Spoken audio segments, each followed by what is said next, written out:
We will begin with opening statements by the three senior officers to my right here, who have been directly overseeing operations during Operation Sindoor.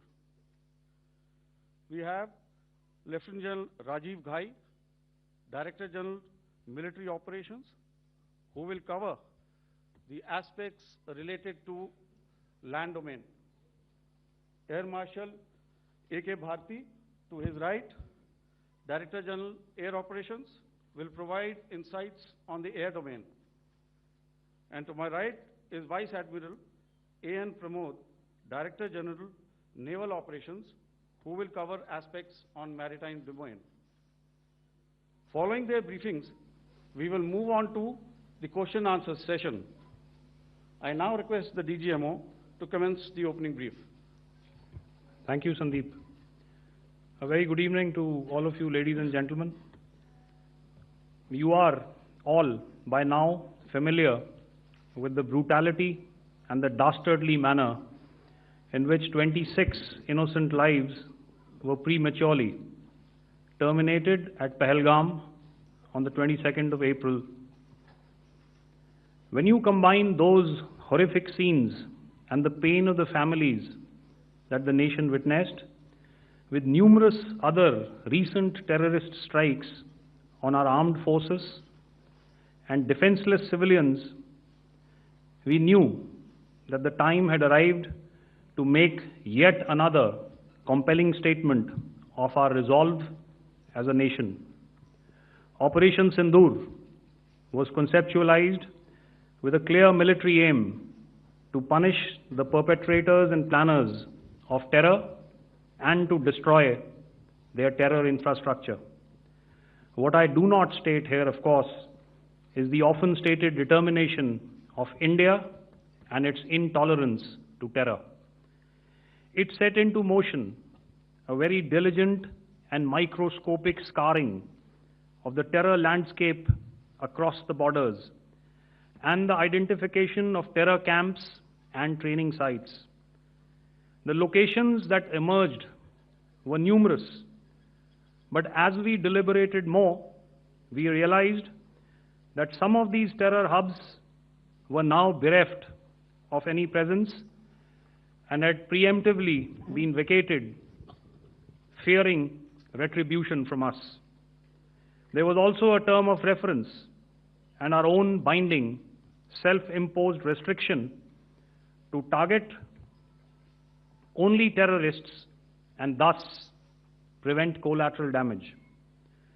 There were 9 camps that you are now all familiar with, which were confirmed by our various intelligence agencies to be inhabited. Some of these were in POJK, while there were others that were located in the Punjab province in Pakistan. Nefarious places such as Muridke, the hub center of the Lashkar-e-Taiba, has over the years bred infamous characters such as Ajmal Kasab and the likes of David Headley. What followed was a careful scrutiny of each of these sinister locations, their layout, configuration, even the type of construction in each structure, and the terrain obtained around these. This was with an obvious intent to deduce and identify the exact vector that was required for their neutralization, as also the eyes in the sky that we would send up to ensure that we brought back evidence that we had indeed targeted what we set out to. The precise images of these engagements on that fateful and historical night have already been showcased during the first press statement on the 7th of May that was helmed by our Foreign Secretary. I have no doubt in my mind that we achieved total surprise, and those strikes across those 9 terror hubs left more than 100 terrorists killed, including high-value targets such as Yusuf Azhar, Abdul Malik Rauf, and Mudassir Ahmed. that were involved in the hijack of IC-814 and the Pulwama blast. The line of control was also violated soon after by Pakistan, and the erratic and rattled response of our enemy was apparent from the number of civilians, inhabited villages, and religious sites such as Gurudwaras that were unfortunately hit by them, leading to a sad loss of lives. The Indian Air Force played a major part in these strikes by engaging some of these camps, and the Indian Navy provided wherewithal in terms of precision munitions. The Indian Air Force obviously had their assets up in the sky, and I will here request Air Marshal Bharti, the Director General of Air Operations, to detail for you the methodology that the men in blue adopted to successfully manifest this mission. Thank you, Rajiv. A very good evening, ladies and gentlemen. It indeed is a difficult time that we have to come here like this and brief you. We could have done without this, but we had no choice. As the DGMO has detailed, the event was precipitated by the dastardly act at Pahalgam. The sequence of events have already been detailed. We carefully selected the targets, and out of the 9 selected targets, the target systems that were given to the Indian Air Force were the notorious training camps at Bhavalpur and Muridke, these being further from the international boundary. Through critical target system analysis, we analyzed what was to be done to annihilate these targets and plan to engage these targets with precision air-to-surface guided munitions so as to avoid collateral damage. The modalities of planning process I will not go through at this instant. However, what I would like to show you is the results that we achieved through our targeted airstrikes. Could I have the second slide, please?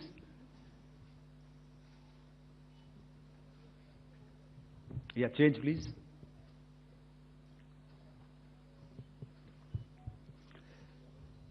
Okay. This is what the terror infra at Muridke looks like.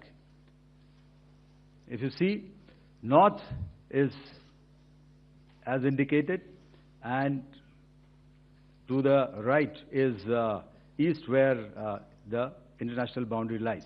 Could we have the next slide, please?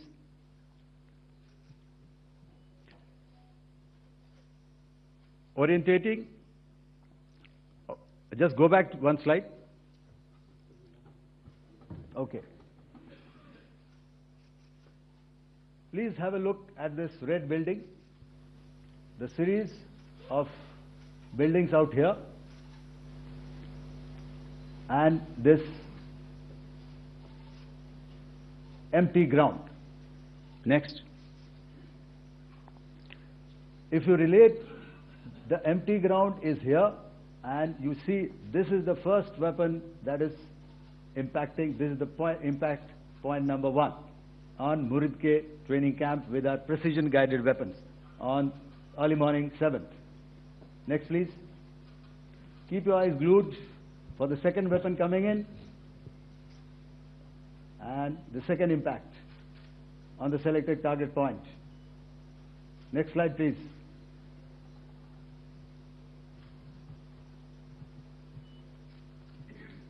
Third weapon, third impact. Continue. And fourth weapon, fourth impact. So through these targeted and precision targeting, we addressed the target at Muridke, which was the terrain infrastructure. Can you hear me? All right. Okay, I'll come closer to the mic. Now we go to the next target, which is the Bhavalpur training camp. Next slide, please. Okay, just wait. So the effect, if you see, the impact point, if I can point out, this is the impact point. The ammunition has gone through the roof and it has created a blast inside, the photographs of which you would have, all of you would have seen. And the red building, after that, there was this double-story building. It has been completely decimated by precision targeting. Next, please. The target system, which was in the north, a series of buildings. I will show you how it looked. Next. Completely destroyed by our precision targeting. Next. Now coming to Bhavalpur, this is the target complex that we are dealing with, a fairly large target complex. So we had to carefully choose the points that we needed to address, which were high value and which would meet our stated objectives of eliminating the terrorists. I would like to draw your attention to this red canopy, and in relation to that, I would cover the targets. One target system is a series of buildings here, other one here, and other one out here. Next slide, please. This is how it looked before, and this is how the building looked after the impact of the weapon. And orientation in relation to this red canopy, you can see here. Next, please. Before, next, and after. The roofs have completely collapsed. Next. This is the target system. Next. Precision targeting, and we have achieved our objectives here. Next. All right. So that was what we did on the 7th. Our objective was to address these two terrorist camps, and that we did with precision. And thereafter, we maintained a robust air defense posture, because remember, our objective was to target the terrorists and terrorist infrastructure, not any other infrastructure, not the Pakistani military, not the Pakistani any other infrastructure. So that is what we have maintained on the 7th of May. However, what we saw in the evening of 7th of May, we were saturated with a raid of Pakistani unmanned aerial vehicles and small drones. And these came in waves in our civilian areas, over our military installations, and all of them were successfully intercepted. Few of them did manage to land. However, there was not much damage that they did. And we have our robust counter-US hard kill and soft kill systems which did the job. However, the difference here was that we had targeted the terrorists. The adversary now has targeted our civilians and the military infrastructure. So it had to be responded to. So in a quick and calibrated response, that very night, we struck their radar installations at Lahore and close to Gujranwala, the LYT installation, to indicate to him that we are ready, yet we do not want to escalate. Our fight was with the terrorists and not with the Pakistani military establishment. Thank you.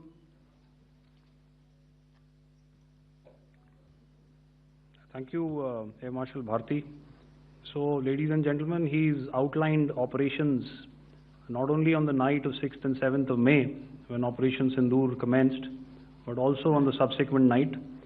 Being well aware and familiar with the congenital and impulsive nature of our adversary, and even though we did attempt to reach out and communicate our compulsions to strike at the heart of terror, to my counterpart in the immediate wake of Operation Sindoor, the request was brusquely turned down, with an intimation that a severe response was inevitable and in the offing. We were, of course, prepared. Operations on the 7th and the 8th, Air Marshal Bharti spoken about. On the night of 8th and 9th of May, they flew drones and aircrafts into our airspace all across the borders and made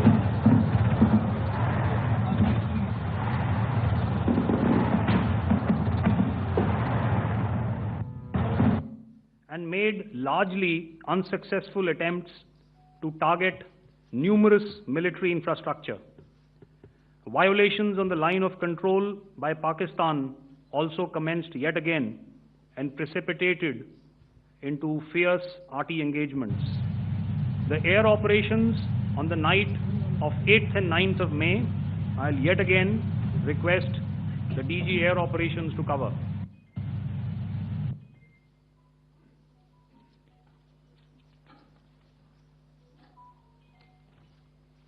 So I just covered what happened on the night of 7th and 8th. What we found that on the night of 8th and 9th, starting as early as 22:30 hours, our cities had a mass raid of drones, unmanned aerial vehicles, UCAVs, starting right from Srinagar, going down right up to Nalia. It was a mass raid in waves, and it was relentless. However, we were prepared, and our air defense preparedness ensured that there is no damage on ground or to any of the intended targets that the enemy might have planned for. The difference between 7th night and 8th night was that on 7th night, he sent in his Yeha class of UAVs, however, these UAVs can go some distance, they are armed. However, on the 8th, less numbers of armed UCAVs were there or UAVs were there, and more numbers of quadcopters, maybe for surveillance or just for harassment of civilians. This continued till midnight.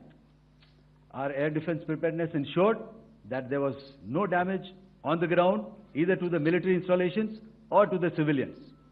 However, the enemy had yet again shown that he wanted to up the ante and he wanted a fight, and we were up to the task. In a measured and calibrated response, we once again targeted his military installations, which included his SAM sites at Malirkant. This also included his surveillance radar sites at Lahore and close to Gujranwala. These were suitably addressed, and thereafter his drone attacks continued even till morning, which we countered, and during the daytime there was some respite. Here I would like to bring out another aspect. What we found was that while the drone attacks were being launched from somewhere close to Lahore, enemy had allowed his civilian aircraft to also continue to fly out of Lahore. Not only his own aircraft, but international passenger aircraft, which is quite insensitive, and we had to exercise extreme caution, even at the cost of some tactical disadvantage, to ensure that there is no damage to any of the civilian aircraft. And this was also brought out in our press briefing during the day. So I will now hand over to my colleague to cover the events of 9th onwards.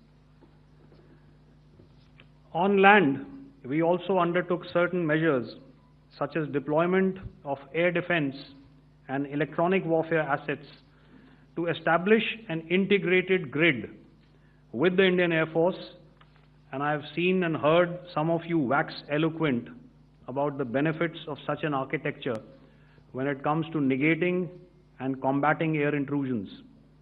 We also carried out deployment to include movement of our forces in the land, sea, and air domains. The night of the 9th and the 10th of May saw similar intrusions by drones and aircrafts, and this time there was a concerted effort to target airfields and some very, very important logistic installations, albeit yet again unsuccessful and denied gallantly and efficiently, I must say, by the integrated Indian Air Force and Indian Army Air Defense. We further strengthened our deployment and also initiated some pressure points to send a very clear and unambiguous message to the other side to desist from any misadventures on land. Some of the airfields and dumps saw repeated attacks in waves from the air. All were thwarted. The Pakistan Army has reported to have lost approximately 35 to 40 personnel in artillery and small arms firing on the line of control between the 7th and the 10th of May. What the other side had probably also not reckoned with was the speedy and precise turnaround and hit back by the Indian Air Force. And I will yet again ask Air Marshal Bharti to speak about these significant and game-changing strikes. I will thereafter request Vice Admiral Pramod, my colleague and Director General of Naval Operations, to tell us about some very telling naval maneuvers in the Arabian Sea that exerted pressure on the night of 9th and 10th of May. Over to you, sir. Thank you. Commencing about 2000 hours, that is 8 p.m. local time, on 8th of May, several Pakistani unmanned aerial systems, drones, combat vehicles attacked multiple IF bases.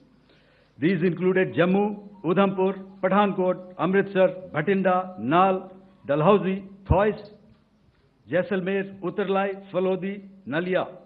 These were almost simultaneous and they came in waves. All our AD guns and other systems were waiting for them. All these waves were neutralized by our trained crew using the air defense systems that they have, and also some of them were utilized using our legacy systems like Pechoras and IF Summer, which we have recently acquired. And some were neutralized by the Garud snipers. There was no damage on ground from these incursions and these mass raids, if I could call them, from the Pakistani side. However, following these relentless attacks on our air bases, on our forward positions, and on our civilian targets, this was time to convey some message to our adversaries. And therefore, a decision was taken to strike where it would hurt. And towards that, in a swift, coordinated, calibrated attack, we struck his air bases, command centers, military infrastructure, air defense systems across the entire Western Front. The bases we struck include Chaklala, Rafiki, and mind you, Chaklala is Islamabad, Rahim Yar Khan, Sakar, sending a clear message that aggression will not be tolerated. This was followed by strikes at Sargoda, Bholari, Jacobabad. We also struck the C2 centers at Murid, the UAE complex at Murid, Rafiki, radar at Chunia, which I will show you, Rahim Yar Khan Airfield and the unmanned combat aerial vehicle hangar at Sakar. I would like to reiterate here that we have the capability to target every system at these bases and more. However, it was only a measured response to instill good wisdom to our adversary to refrain from further escalation. IF's response was directed only at military installations, avoiding civilian and collateral damage. I would now like to show you some of the effects that have been achieved as a result of our air operation.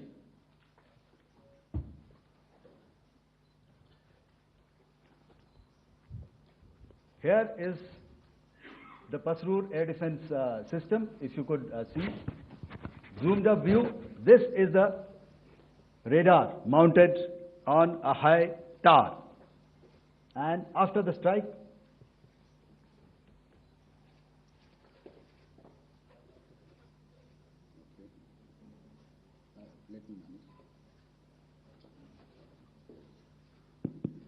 thank you.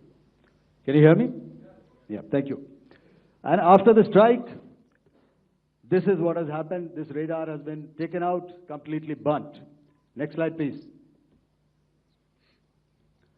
The Chunia air defense radar, which was taken out on 7th and 8th. This is the radar site. A blown up photograph, once again, on a tower. Not very clear, but what you see very clearly is the after effect after we have struck. The radar head has been completely decapitated. Next slide, please. Arifwala air defense radar. In this complex, you see how it looked before, blown up image, and after really blown up. Next. Now coming to Sargodha airfield. Remember, this is one of their important airfields wherein they have a lot of assets, F-16s, other assets which they keep getting, training institutes. And we have stuck this airfield. It is not, if you zoom in here, then one impact point here on the runway and second impact point of our weapon, precision weapon on the runway. And if you see this blown up, repairing going on. Same here. Next. Rahim Yar Khan. This is the area we have struck. A deep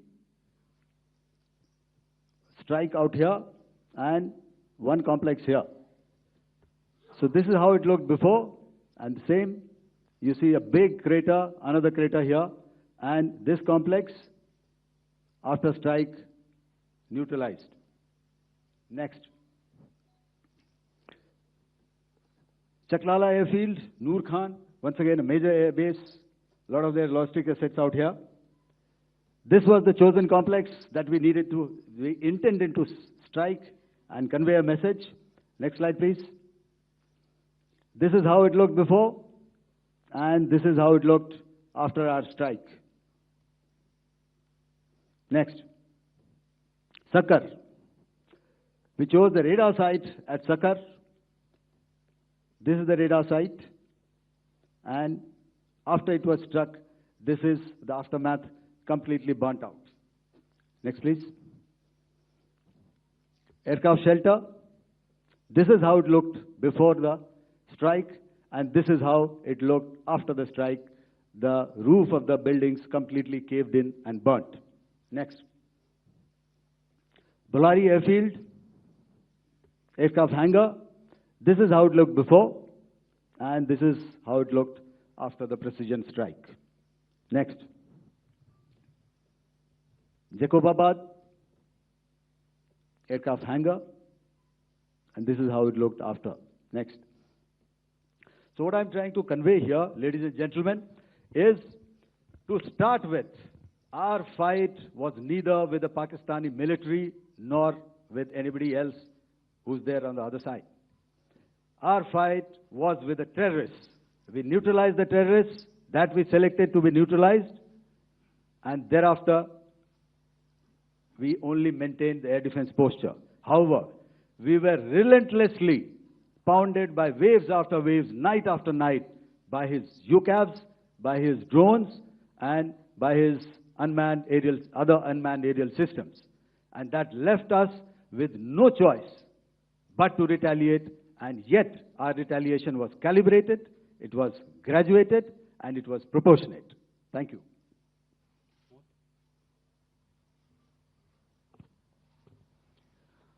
Good evening, ladies and gentlemen. In the aftermath of the cowardly attacks on innocent tourists at Pahalgam in Jammu and Kashmir by Pakistani-sponsored terrorists on 22nd April, the Indian Navy's Carrier Battle Group, surface forces, submarines, and aviation assets were immediately deployed at sea with full combat readiness in concert with the joint operation plan of the Indian Defence Forces. You may be aware that we tested and refined tactics and procedures at sea during multiple weapon firings in the Arabian Sea within 96 hours of the terrorist attack. The aim was to revalidate our crew, armament, equipment, and platform readiness to deliver various ordnance on selected targets precisely. Thereafter, our forces remained forward deployed in the Northern Arabian Sea in a dissuasive and deterrent posture with full readiness and capacity to strike select targets at sea and on land, including Karachi at time of our choosing. The forward deployment of the Indian Navy compelled Pakistani naval and air units to be in a defensive posture, mostly inside harbors or very close to the coast, which we monitored continuously. The Indian Navy maintained seamless maritime domain awareness throughout the duration and was entirely aware of the location and movement of Pakistani units. In effect, we had and continue to have good battle space transparency using our maritime domain awareness grid. As you are aware, our response has been measured, proportionate, non-escalatory, and responsible from day one. Accordingly, the calibrated approach considered all options, including the ability of the Indian Navy for offensive action from and at sea. As part of this escalation control mechanism, the application of force by the Navy was planned in a synchronized manner in coordination with the Army and Air Force, the highlight being teams from the three services working closely in an integrated manner.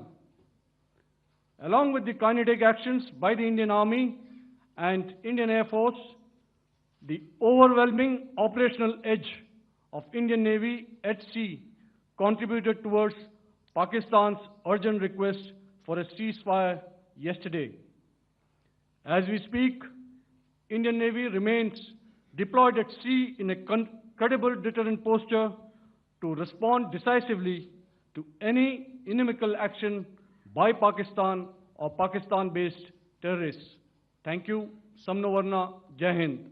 Now I'll hand over to Director General Military Operations for further proceedings. Ladies and gentlemen, on the 10th of May, in the morning, even as we were getting into a huddle to wargame the events of the previous night, a routine exercise, I received a message on hotline from my counterpart in Pakistan seeking my willingness to communicate. Since our initial aim was to strike at terror camps, and all our actions in the subsequent days were in response to the intrusions and violations by the Pakistan Air Force and its army, it was decided that I would indeed speak with my counterpart.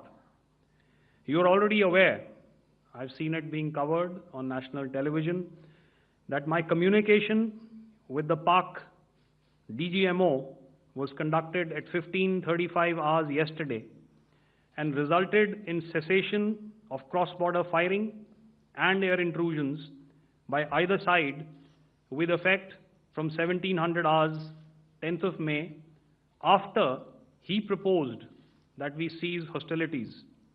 We also decided to further speak on the 12th of May, that's tomorrow, at 1200 hours, to discuss the modalities that would enable the longevity of this understanding. However, disappointingly, and must I add, expectedly, it took only a couple of hours for the Pakistan Army to violate these arrangements by cross-border and across the line of control firing, followed by drone intrusions across the expanse of the Western Front through last night and in the early hours of the morning today. These violations were responded to robustly and dealt with as they must be. We have earlier today sent another hotline message to my counterpart highlighting these violations of the understanding between the DGMOs on the 10th of May and our firm and clear intent to respond to these fiercely and punitively, if repeated tonight, subsequently, or later. In this regard, I must inform all of you that the Chief of Army Staff has earlier today conducted a security review and has granted full authority to our Army commanders for counter-actions in the kinetic domain in case of any violation by Pakistan. In the end, I pay my solemn homage to my 5 fallen colleagues and brothers from the armed forces and civilians who have tragically lost their lives in Operation Sindoor. Our hearts go out to the bereaved families, and we express our solidarity to them in this lifetime and beyond, at this grave juncture in their lives. Their sacrifices shall always be remembered and spoken of in glowing terms by a grateful nation. We have thus far, ladies and gentlemen, exercised, and my colleague Pramod highlighted this, immense restraint, and our actions have been focused, measured, and non-escalatory. However, any threat to the sovereignty, territorial integrity, and safety of our citizens will be met with decisive force. Jai Hind. Okay, ladies and gentlemen, we are now open for questions. All right, now, since I would not know all of you, I would expect you to please raise the placard or your hand, and once I indicate, I expect you to please give out your name and the media group that you belong to. Keep your questions short so that we can take as many questions as possible. Also, ladies and gentlemen, kindly bear in mind that confidential aspects may not be answered by the 3 DGMOs. Right. I've got a lot of hands there. Let me start from the left.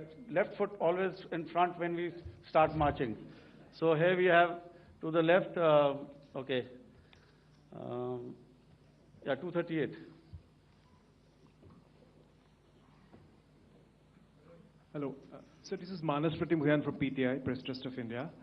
So the understanding that was reached yesterday on stopping the military operations and actions, was it for just 3 days? And what would be the cost escalation if there is violation of this understanding by the Pakistani side? And my subsequent question would be that we have a kind of ceasefire agreement with Pakistan that was finalized in 2003. So will there be some kind of similarities in frameworks between the two two kind of understandings, 2003 ceasefire agreement and the current understanding on stopping military operations. And again, what are the costs that will be incurring on Pakistan if Pakistan again resorts to this kind of terrorist activities, because we have made it very clear that the cost will be very high. So I would like to have your thoughts on it. Okay, so I'll answer the latter part of the question first.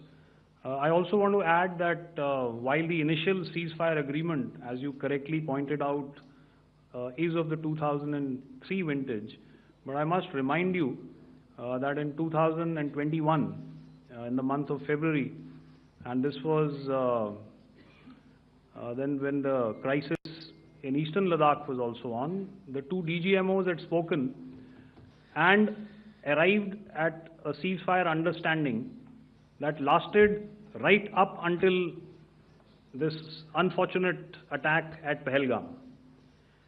Once our Foreign Secretary had announced the decisions of the CCS in the immediate wake of that attack, he had announced certain measures, and then of course Pakistan had in turn made its own announcements.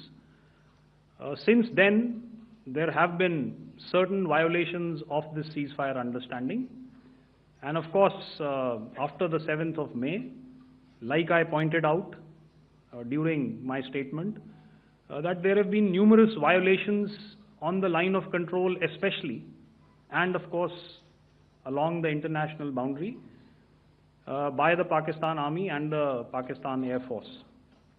This understanding that we spoke about yesterday, no, it was not for 3 days.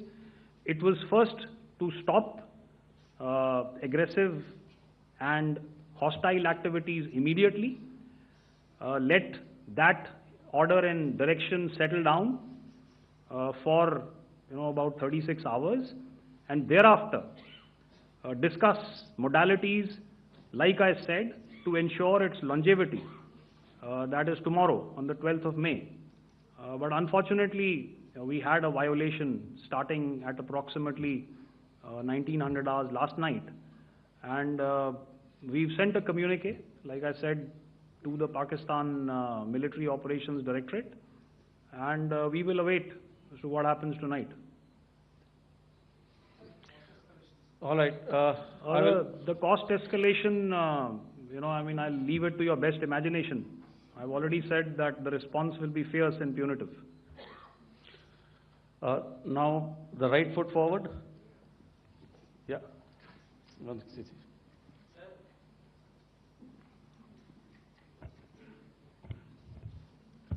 Sir, I am Ajit Dubey from ANI, sir. Sir, my question is that you talked about the loss of lives to the Pakistan Army, that was around 35 to 40 kills secured by the Indian Army. Sir, can you tell us what would be the total loss of life to the Pakistan Army in both Army and Air Force attacks, sir? And how good was the performance of the BrahMos, Scalp and the S-400 during the operations? And sir, since we have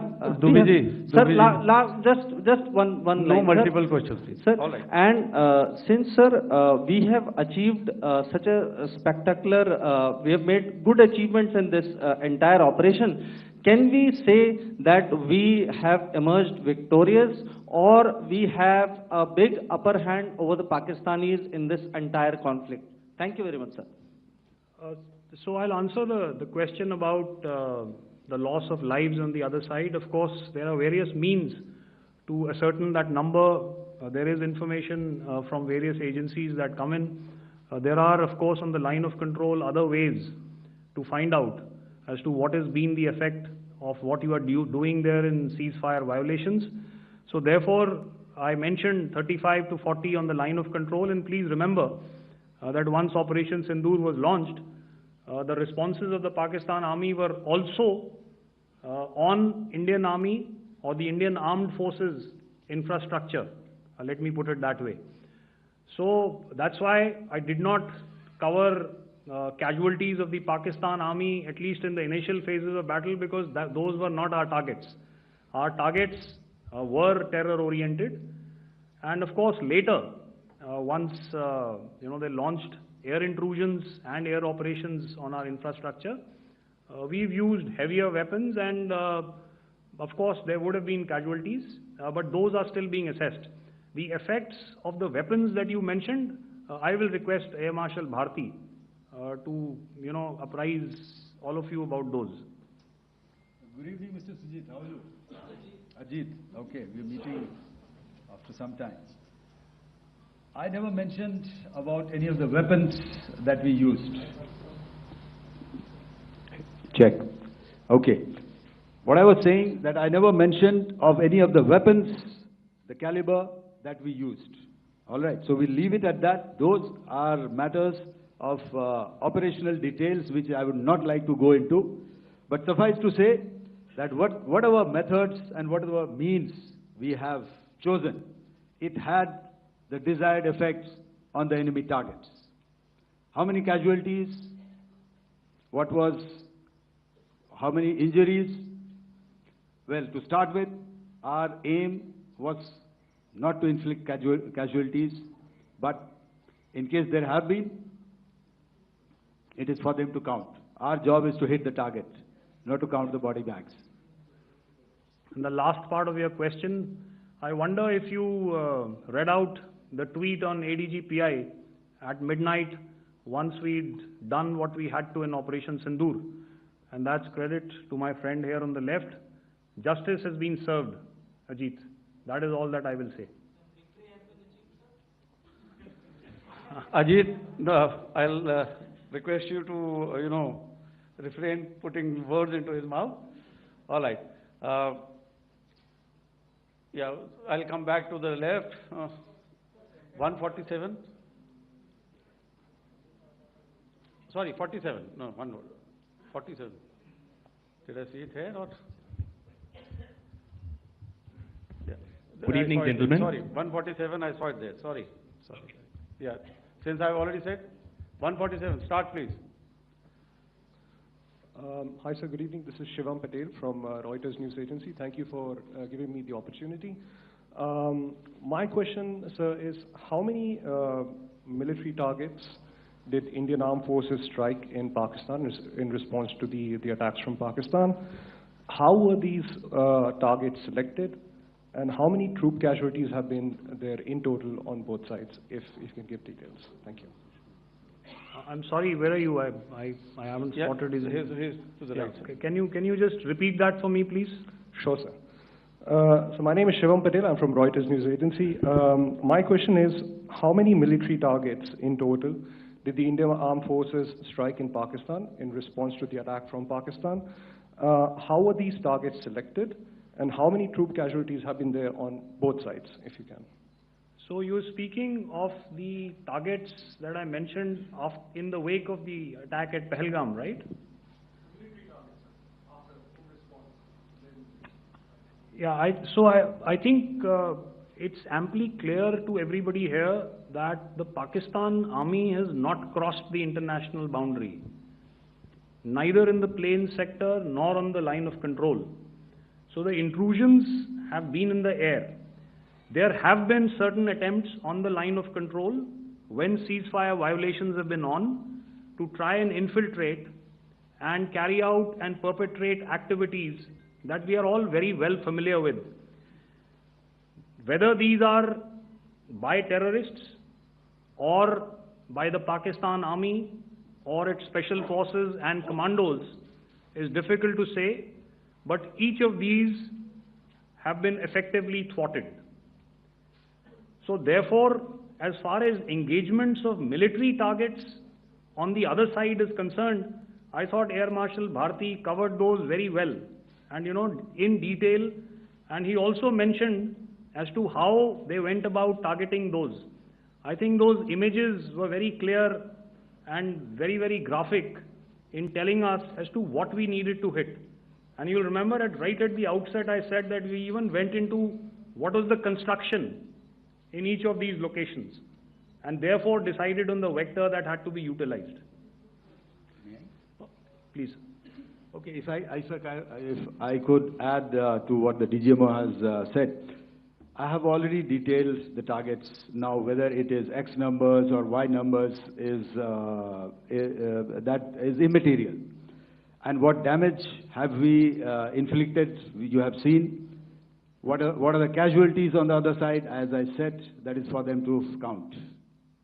As far as we are concerned, from the air defense side, if they had a choice, they would have definitely come in. They are fighters, there are more numbers of UCAVs. It is not that they did not intend to come in. It is only that our robust AD posture prevented them from coming in. So that must be known, and that must be realized by all the audience here. Yeah, I'll come to the left now, 24.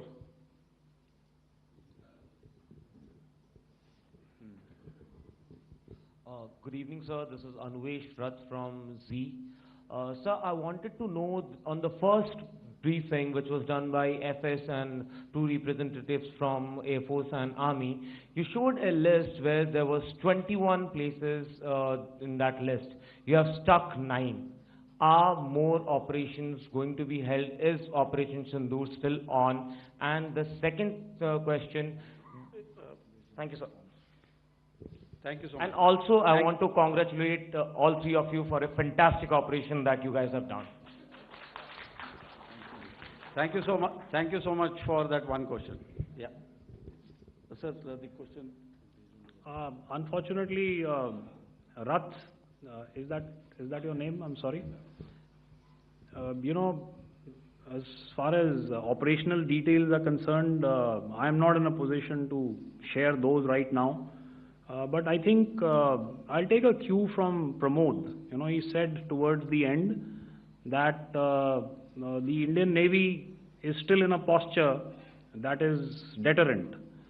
And I have already made it very clear towards the end of what I said that it's only a couple of hours ago that the Chief of Army Staff has carried out a security review, and he's authorized our Army commanders to deal with violations of any kind from across the borders in a manner that they deem fit. So again, to reiterate, the response will be fierce and it will be punitive.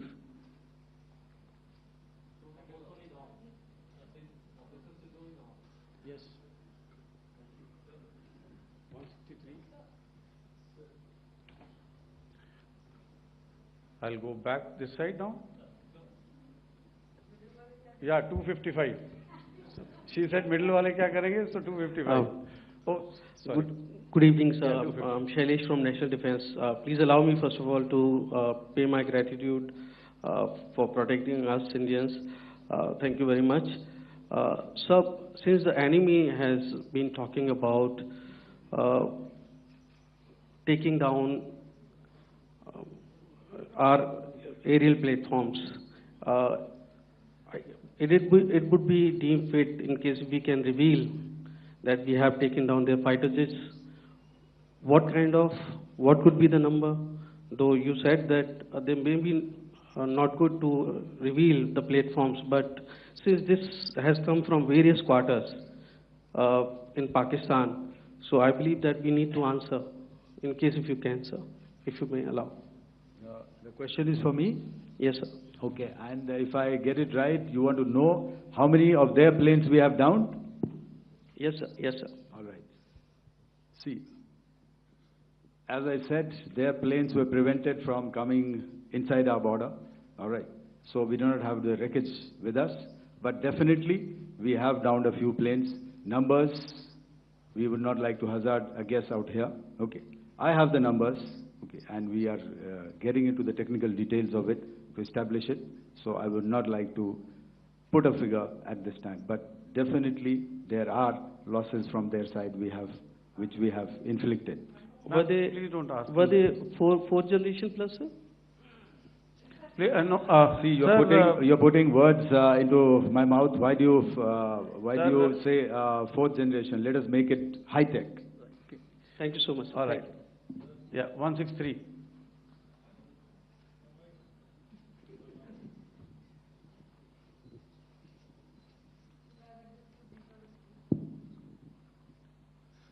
Sir मैं मंजीत नेगी हूँ आज तक से। मेरा सवाल ये है कि इस पूरे ऑपरेशन में जो आतंकी ठिकानों को निशाना बनाया गया, क्या नंबर्स कुछ बता सकते हैं कितने आतंकी मारे गए? कुछ नाम सरकार मतलब कुछ नाम मीडिया में आए भी हैं जो बड़े उसके मास्टरमाइंड थे। और एक सवाल जो आज एयरफोर्स ने भी एक ट्वीट किया कि ऑपरेशन सिंदूर अभी जारी है और सरकार की तरफ से भी कहा गया।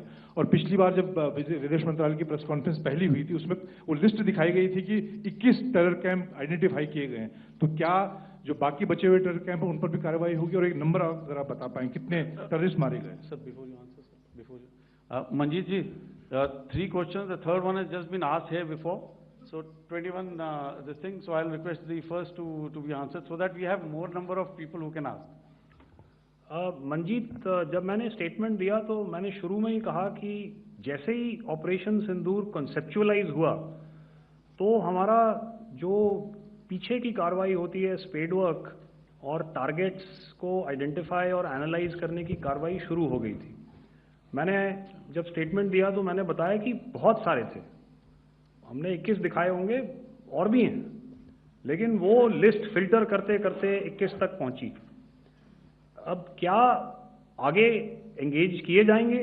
अगर ज़रूरत पड़ेगी तो ज़रूर एंगेज किए जाएंगे, लेकिन मैंने बताया कि इस समय जो इंट एजेंसीज ने हमें बताया कि फलाने कैंप में प्रेजेंस है, हमने उनको एंगेज किया। कुछ नाम मैंने लिए, कुछ नाम अभी पुख्ता किए जा रहे हैं। मैंने आपको बताया कि जो इंट एजेंसीज ने अभी तक असेसमेंट किया है उसमें उन्होंने कहा है कि तकरीबन 100 से ज़्यादा मारे गए हैं। और एक आज आपने तस्वीर भी देखी कि काफ़ी प्रोमिनेंट जो फ्यूनरल था, काफ़ी प्रोमिनेंट एक जो हस्ती हैं वो ऑर्गेनाइज कर रहे थे, और उस फ्यूनरल में और कौन कौन लोग अटेंड कर रहे थे वो तो आपने देखा ही। तो आप लोग सब समझदार हैं और मुझे ये कहने की ज़रूरत नहीं है कि इन लोगों को कहाँ से सपोर्ट मिल रहा है। अगर नहीं मिल रहा होता तो ऑपरेशन सिंदूर नहीं होता, तो उसी की वजह से है ये ऑपरेशन। तो मेरे ख्याल से मैंने आपके सारे सवालों का जवाब दे दिया। Ma'am, sir next is from 17। Sir मेरा नाम अंजू निर्वाण है, TV9 भारतवर्ष से। सर मेरा सवाल ये है कि ऑपरेशन सिंदूर में हमारी जो इंडियन नेवी है उसके बारे में सर थोड़ा सा बताएं कि किस तरह की उसकी भूमिका रही, क्योंकि हमने इस दौरान सर देखा कि बहुत सारी स्पेकुलेशन भी रही और ये बोला गया कि कराची तक हमारी नेवी ने ऑपरेशन किया है। तो सर इस पे थोड़ी सी क्लैरिटी चाहिए। और सर हमने कौन कौन से फाइटर एयरक्राफ्ट डाउन किए हैं, अगर उसका भी थोड़ा सा क्लैरिटी मिल जाए तो अच्छा रहेगा। तो मैं आपका पहले सवाल का जवाब दूंगा। I will make few sentences and leave it for your imagination.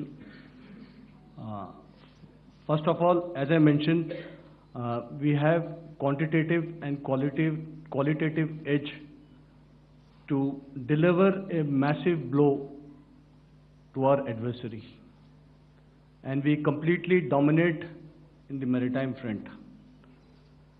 Indian Navy's action is part of the escalation ladder mechanism which we have worked out amongst 3 services. This time, if Pakistan dare take any action, and Pakistan knows it, what we are going to do. That's all. Okay. आपके सवाल का जवाब मैं पहले दे चुका हूं। आपके सवाल का जवाब मैं पहले दे चुका हूं, इसलिए मैं बस उस तक ही सीमित रखूंगा और इतना कहना चाहूंगा कि आने वाले दिनों में आपको खुद ही पता चल जाएगा और ऐसी बातें छुपी नहीं रहती हैं, तो पता चल जाएगा। So at this time we'll just let it be. Okay, ladies and gentlemen, we have 1 or 2 more questions, sir. So please, they are going to be outside. You can speak to them there also. 104.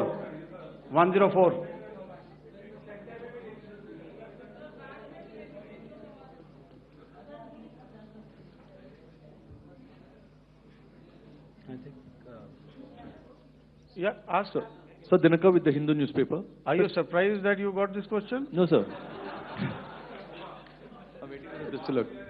Sir, can you give a number of assets we lost, because there's been a lot of speculation going on, international media writing a lot of things about our platforms, including Rafale. I mean, Pakistan claiming that Rafale has been downed, etc. Can you put that question to rest and clarify on that?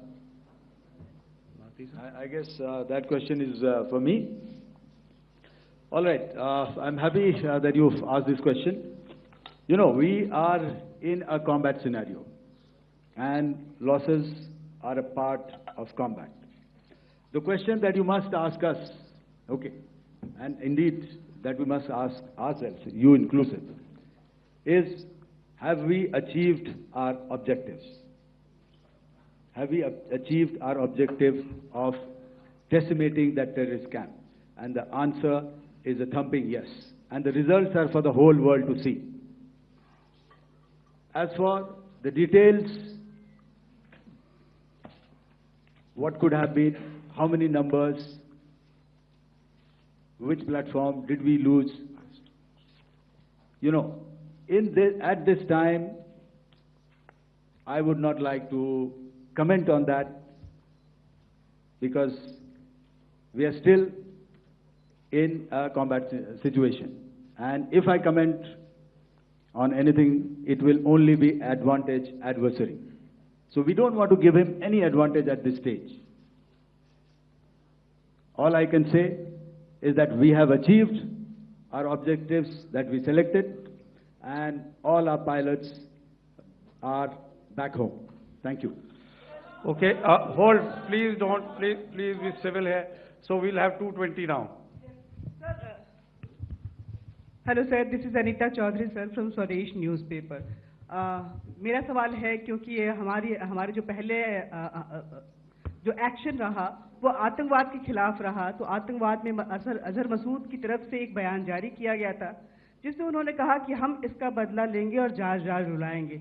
तो क्या अगला, अगर खुदा न खास्ता अगला terror attack किसी भी तरह का होता है, तो क्या उसे एक्ट ऑफ वॉर में हमारी तरफ से लिया जाएगा और उसका क्या माकूल जवाब दिया जा सकता है? मेरा इसमें सिर्फ एक ही जवाब है आपके लिए कि हमने अपनी कार्रवाई करी। हमने उसके बाद मैंने अपने स्टेटमेंट में भी बताया कि ये कम्युनिकेट करने की कोशिश करी कि हमने इस तरीके से ये जो स्ट्राइक्स हैं वो क्यों की। लेकिन जो हमारा एडवर्सरी है उसने जैसे मुनासिब समझा वो कार्रवाई करी। तो आपने देखा कि ये जो एक्टिविटीज़ चल रही हैं 3-4 दिन से, ये कोई वॉर से कम नहीं है। नॉर्मल सर्कमस्टांसेस में एक दूसरे देश की एयर फोर्सेस हवा में नहीं उड़ती हैं और एक दूसरे के ऊपर स्ट्राइक्स नहीं करती हैं। हर रात इंट्रूजन्स नहीं होते हैं। लाइन ऑफ कंट्रोल पर सीज फायर वायोलेशंस, आपके एक साथी ने सवाल पूछा था शुरू में, एक सीज फायर अंडरस्टैंडिंग था, वो भी जा चुका है। उस सीज फायर अंडरस्टैंडिंग के जाते जो फायरिंग हो रही है लाइन ऑफ कंट्रोल में, उसमें घुसपैठ की कोशिश हो रही है। आमतौर पर ये घुसपैठ लाइन ऑफ कंट्रोल में टेररिस्ट करते हैं, लेकिन हमें इंफॉर्मेशन है कि हो सकता है ये पाकिस्तान आर्मी की टोलियां भी हों जो हमारे पोस्ट के ऊपर खामी पहुंचाने की कोशिश कर रही हैं। तो ये सारी एक्टिविटीज़ तो वॉर में शामिल हैं।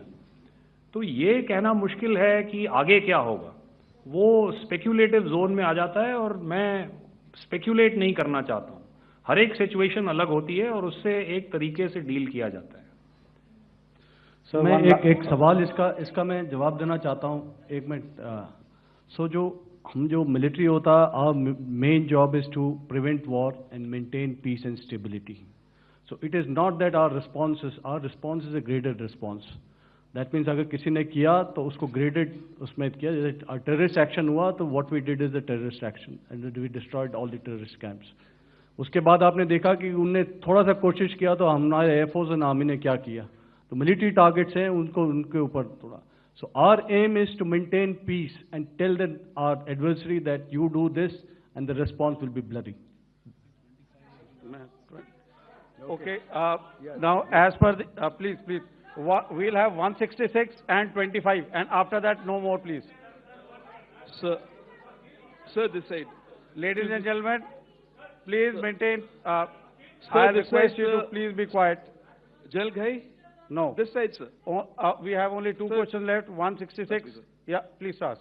So I'm Rahul Singh from Hindustan Times, sir. So you were totally on top of the game in the kind of losses you've inflicted on the enemy. I mean, we saw the slides and everything. So it kind of comes across that you were batting it 99 and you decided to declare your innings. What are your thoughts on that, sir?